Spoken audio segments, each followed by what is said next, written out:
The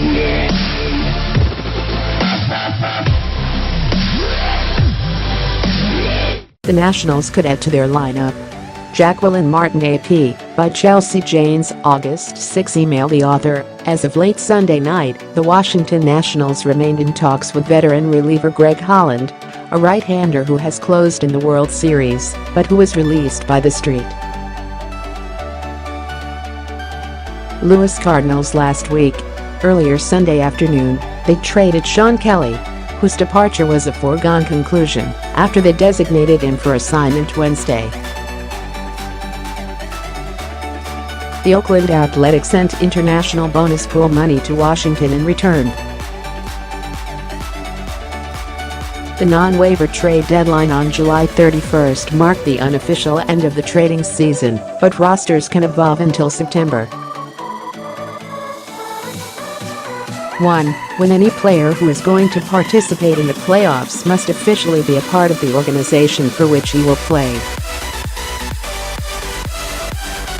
In other words, teams still have plenty of time to mold their rosters, and the Nationals have a history of making waiver deals. 2 years ago, they acquired Mark Wyszynski from the Athletics for prospect Max Schrock. 4 years ago, they claimed left-handed reliever Matt Thornton off waivers from the New York Yankees. While their history is not so lengthy as to guarantee more moves, this year's team, which held pat at the deadline as it failed to distinguish itself as a contender or pretender, could see reason to do more than usual.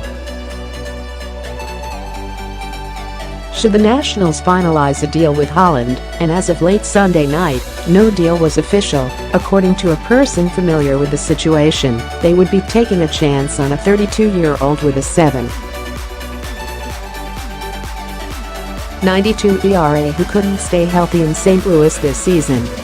Holland's postseason experience and lengthy track record make him an enticing why-not option, particularly for a bullpen that lost experienced members Kelly and Brandon Kintzler in the past week. Boswell, a weight has been lifted off Bryce Harper, and he's ready for the Nationals' final stand. Whatever happens with Holland, the Nationals might not need to make many more bullpen moves this month.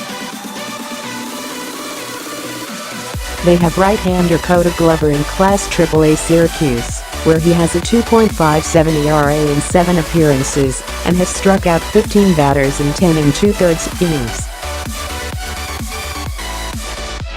Glover is 25 and coming off a major shoulder injury, which has inspired the Nationals to take things slow. But he should help them again this season, and the depth behind him remains strong too. Washington could call on Tim Collins, Trevor Gott and others to fill spots down the stretch. The Nationals do not seem to need much help in their lineup either. Manager Dave Martinez is already navigating a jam of 4 players for 3 starting outfield spots, with Michael A. Taylor often the odd man out as Juan Soto. Bryce Harper and Adam Eaton have all made themselves indispensable. They have a solid backup infielder in Wilmer Difo and are dripping with first baseman. Perhaps a veteran utility man makes sense to replace Howie Kendrick, who tore his Achilles tendon in May. But the Nationals have stuck with Difo all season, and they like his ability to play all over the field and hit from both sides of the plate. Perhaps the Nationals, with the worst on-base plus slugging percentage from their catchers in baseball, will be able to find a veteran on the waiver wire to bolster that position down the stretch. A handful of veteran catchers having more productive seasons than Matt Wieters linger on non-contending teams who might be willing to part with them. But the Nationals have had time to make a move and improve their production behind the plate before.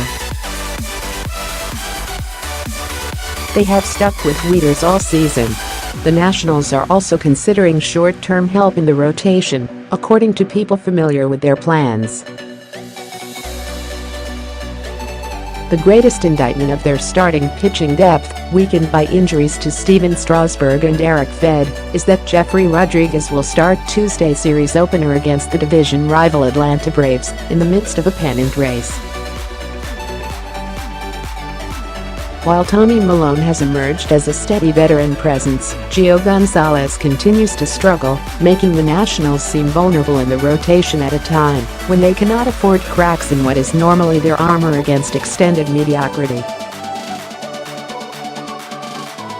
Perhaps a veteran could come cheaply and at the very least provide some depth for this aging rotation down the stretch. The Nationals held their cards at the trade deadline, unwilling to reach for players who might have made a splash. Now they must decide what deals exist on the waiver market and exactly how much help this team needs. Read more. Nationals, starting to look like themselves. Close Reds series with much-needed win. Nationals in discussions with veteran reliever Greg Holland. Nationals officially cut ties with Sean Kelly and trade to the Athletics. Sean Doolittle feels compelled to speak out, even when it concerns a teammate.